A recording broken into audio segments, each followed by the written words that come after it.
Halo. Kali ini kita akan melakukan pengelolaan limbah kulit pisang menjadi makanan sehat nih. Pengen tahu cara pengelolaan dan diolahnya di daerah mana? Yuk tonton video ini sampai habis. Check it out. Kondisi geografis. Gedangsari merupakan salah satu kecamatan di Kabupaten Gunung Kidul yang berada di wilayah bagian utara. Sesuai namanya, Gedang dalam bahasa Jawa berarti pisang. Hampir seluruh wilayah di Gedangsari tumbuh subur tanaman pisang, dari tanah yang datar sampai ke atas bukit. Pemberian nama Gedangsari oleh nenek moyang dahulu karena memang wilayah tersebut banyak dan cocok untuk tempat tumbuh tanaman pisang.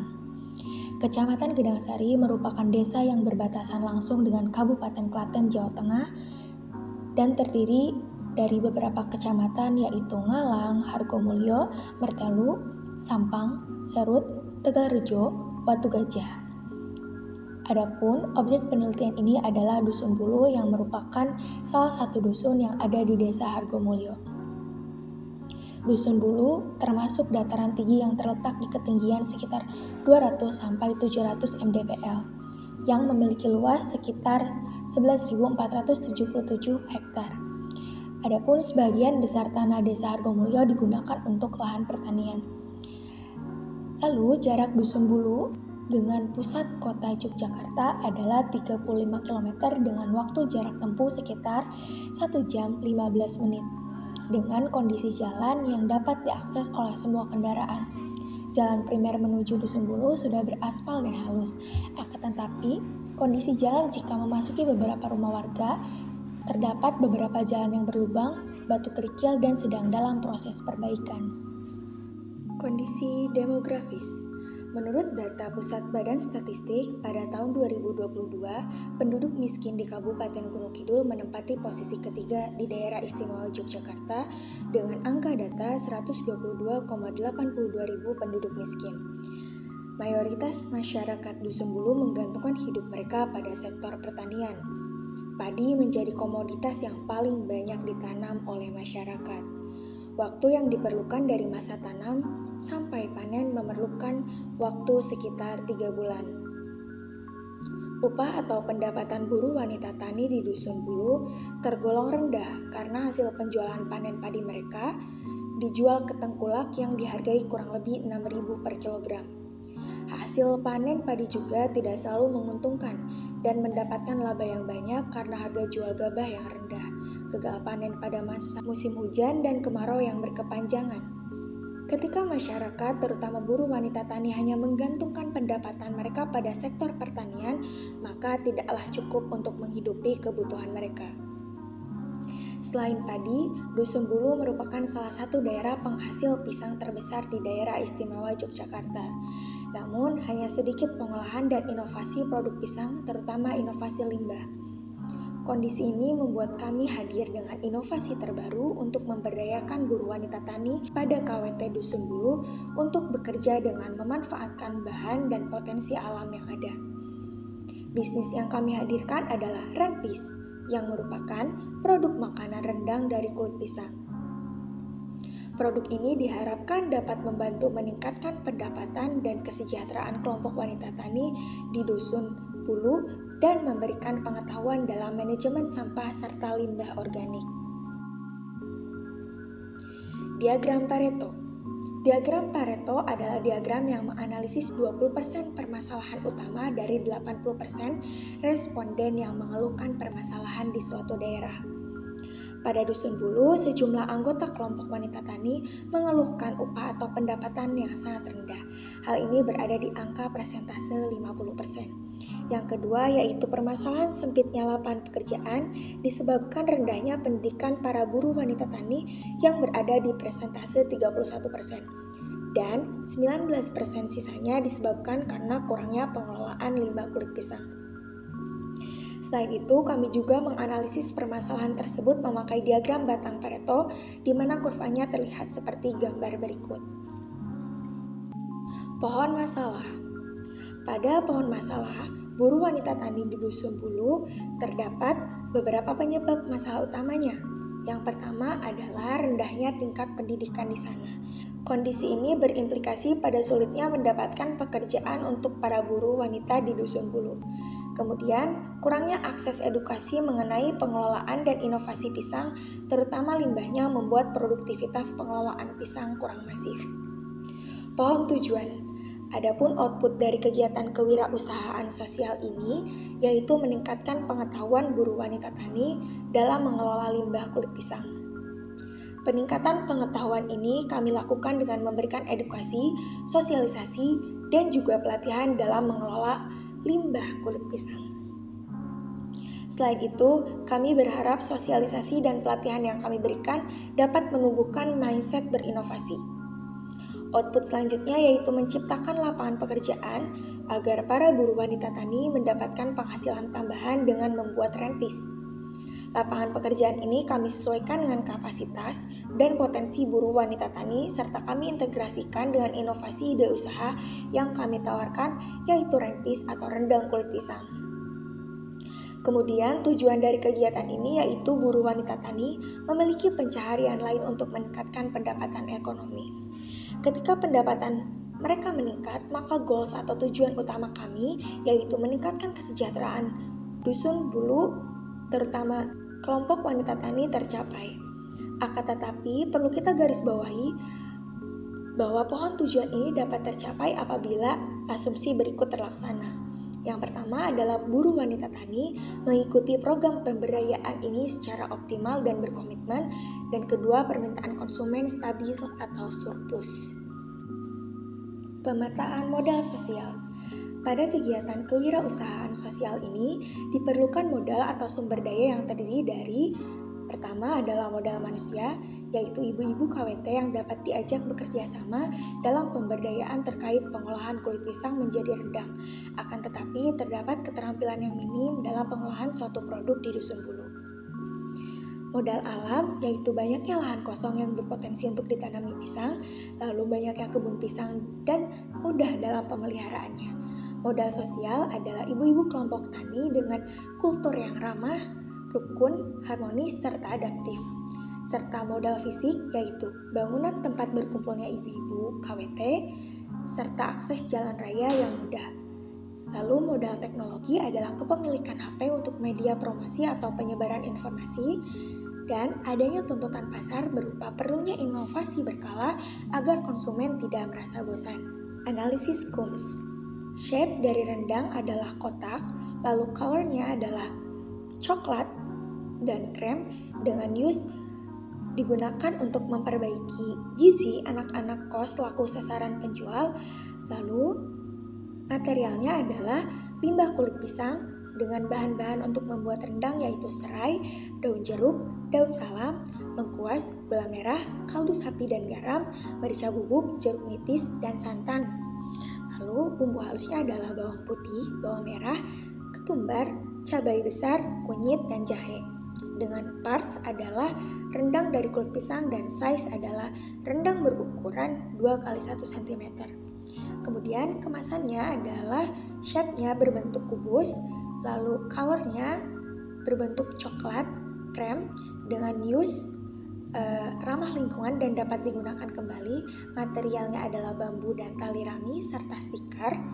Parts-nya adalah kemasan dari anyaman bambu dan size-nya adalah 12x12 cm. Langkah pembuatan. Cuci kulit pisang sampai bersih dan kemudian direndam dalam larutan air kapur sirih hingga getahnya hilang. Lalu, rebus kulit pisang yang sudah direndam dengan menggunakan air garam selama 30 menit, kemudian ditiriskan lalu direbus kembali selama 30 menit.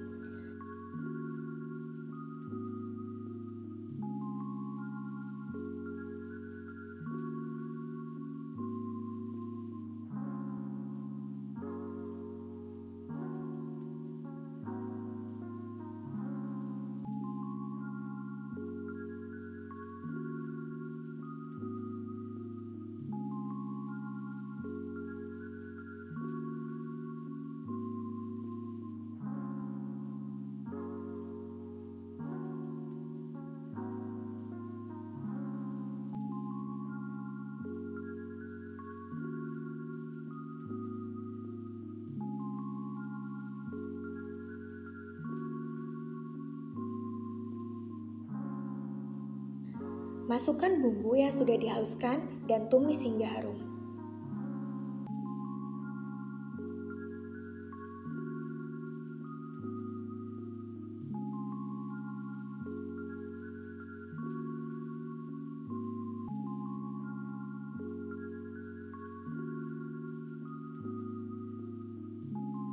Masukkan kulit pisang dan aduk sampai merata.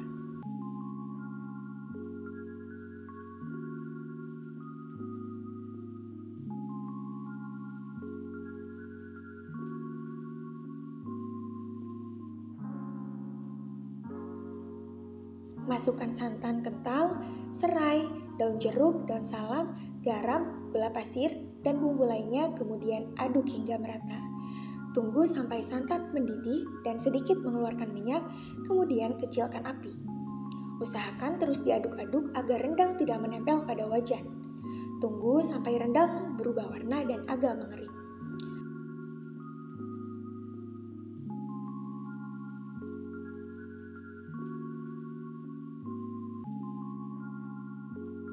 Angkat rendang dan masakan siap untuk disajikan.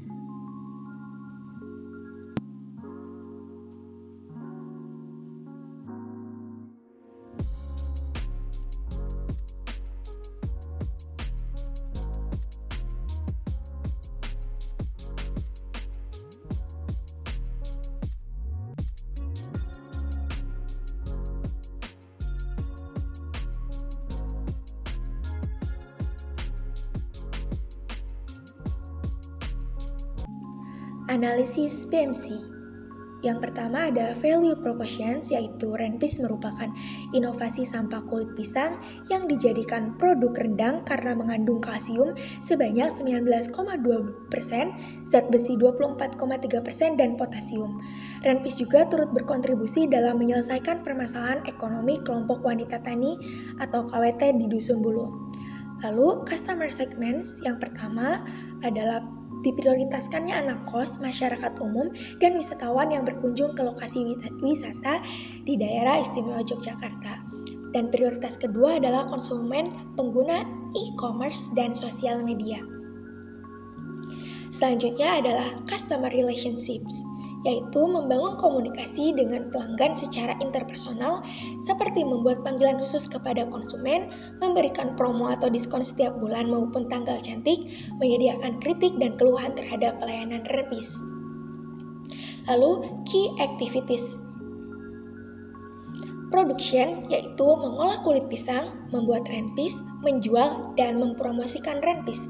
Lalu, key resource, human-nya adalah kelompok wanita tani Dusun Bulu Gunung Kidul sebagai sumber daya manusia dalam proses produksi dengan finansial modal awal sebesar Rp11.242.800 per bulan untuk memproduksi Renpis.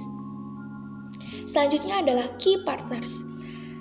Yang pertama ada strategic alliance, yaitu ekspedisi barang, pemasok bahan produksi, influencer, selebgram, dan himpunan pengusaha muda Indonesia di Yogyakarta.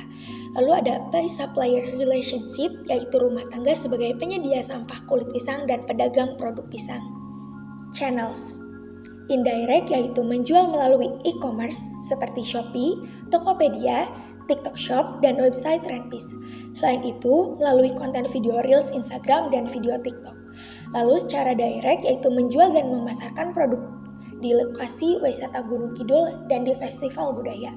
Lalu awareness, menggunakan sosial media dan bekerja sama dengan selebgram dan influencer untuk mempromosikan dan mempopulerkan Renpis. Lalu selanjutnya ada cost structure, yaitu fixed cost, biaya marketing dan beban penyusutan, serta variable cost, yaitu biaya produksi dan upah tenaga kerja. Adapun revenue streams, yaitu aset sale, adalah penjualan Renpis. Model bisnis tipe 1 atau model integratif adalah kegiatan ekonomi wirausaha sosial dan komunitas sasaran menjadi satu. Bisa diartikan komunitas sasaran bekerja di kegiatan ekonomi wirausaha sosial.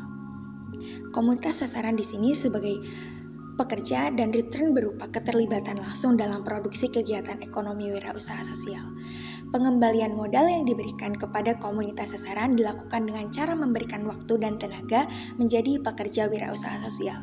Dan komunitas sasaran dilatih terlebih dahulu sebelum menjadi pekerja. Terdapat tenaga pekerja yang berjumlah 5 karyawan dengan durasi waktu kerja selama 6 jam per hari dan 26 hari kerja dengan upah per bulan sebesar 1 juta rupiah.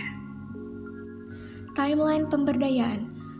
Pada 4 Maret 2023 dilakukan survei komunitas sasaran, lalu 10 Maret 2023 dilakukan penyadaran dan penyerahan kontrak, lalu 10 Mei 2023 dilakukan pendayaan dan sosialisasi pembuatan limbah kulit pisang menjadi makanan rendang atau renpis, dan 14 Mei 2023 dilakukan terminasi dengan ibu-ibu KWT, mengakhiri kontrak MOU dan pemberian kesan pesan selama melakukan pemberdayaan. Manajemen keuangan. Yang pertama adalah biaya tetap dengan jumlah Rp75.000 per bulan dan Rp2 juta per tahun. Biaya bahan baku yaitu Rp9.497.800 per bulan dan Rp365.300 per produksi. Lalu biaya operasional adalah sejumlah Rp1.670.000 per bulan, biaya produksi sejumlah Rp11.242.800 per bulan dengan laba kotor Rp7.477.000 per bulan dan laba bersih Rp3.477.000 per bulan. Lalu harga pokok penjualan adalah Rp15.000 per piecesnya dan harga pokok produksinya adalah Rp9.009 per pieces.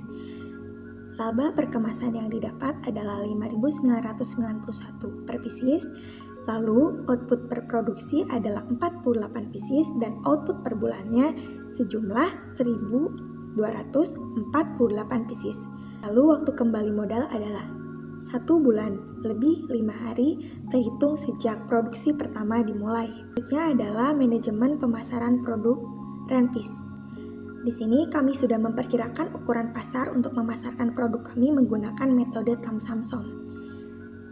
Terdapat TAM sebesar 57,879%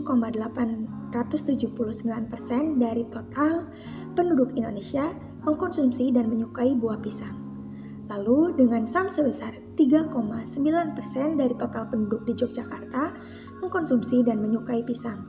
Lalu SOM sebesar 1,728% dari total penduduk di Gunung Kidul yang mengkonsumsi dan menyukai pisang.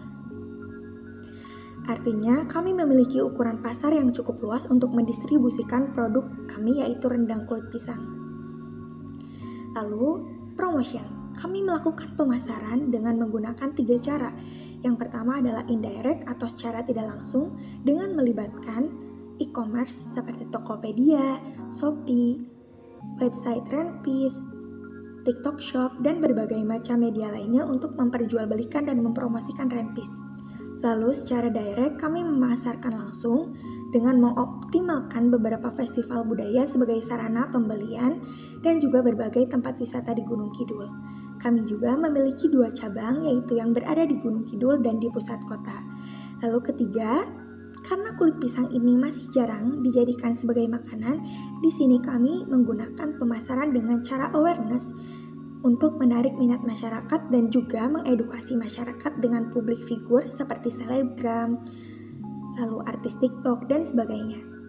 Kami juga melakukan endorsement untuk meningkatkan penjualan produk Renpis. Selanjutnya adalah flash. Karena kami melibatkan kelompok wanita tani sebagai komunitas sasaran dan menggunakan model bisnis yang pertama, kami menggunakan gedung kelompok wanita tani yang bertepatan di Jalan Gedang Sari Sambipitu, kilometer 1, Dusun Bulu, Desa Hargomulyo, Kecamatan Gedang Sari, Kabupaten Gunung Kidul untuk memproduksi dan juga memberdayakan kelompok wanita tani tersebut. Cabang yang berada di pusat kota beralamatkan di Ruko Permata Demangan Niaga nomor 1 Jalan Cendrawasih nomor 1 Merican, Cato Turunggal, Kecamatan Depok, Kabupaten Sleman, Daerah Istimewa Yogyakarta. Selanjutnya adalah manajemen risiko. Yang pertama adalah risiko murni, yaitu risiko yang terjadinya tanpa disengaja, di mana kemungkinan kerugiannya ada namun kemungkinan keuntungannya tidak ada. Yang pertama adalah resiko produk. Produk renpis yang tidak laku akan kita lakukan evaluasi setiap bulan ketika hasil penjualan produk yang tersisa dan mengurangi jumlah produksi. Lalu kebosanan pelanggan dilakukan dengan melakukan inovasi varian rasa, renpis atau kemasan. Selain itu, kami akan mengadakan diskon dan promo di tanggal tertentu sebagai bentuk menarik minat pelanggan. Selanjutnya adalah resiko, murni berupa resiko bencana, yaitu gempa bumi. Diatasi dengan cara membuat bangunan yang terbuat dari kayu kokoh dan pondasi yang kuat. Gedang Sari berada di dataran tinggi dan banyak tebing sehingga rawan terjadi tanah longsor. Sebelum menentukan tempat produksi, kami juga memperhatikan tempat yang aman dari tanah longsor. Klasifikasi selanjutnya adalah resiko spekulatif, yaitu resiko yang sengaja ditimbulkan oleh pihak tertentu agar terjadinya ketidakpastian dalam pemberian keuntungan. Di dalamnya terkandung resiko spekulatif, seperti karyawan yang mengundurkan diri karena permasalahan internal.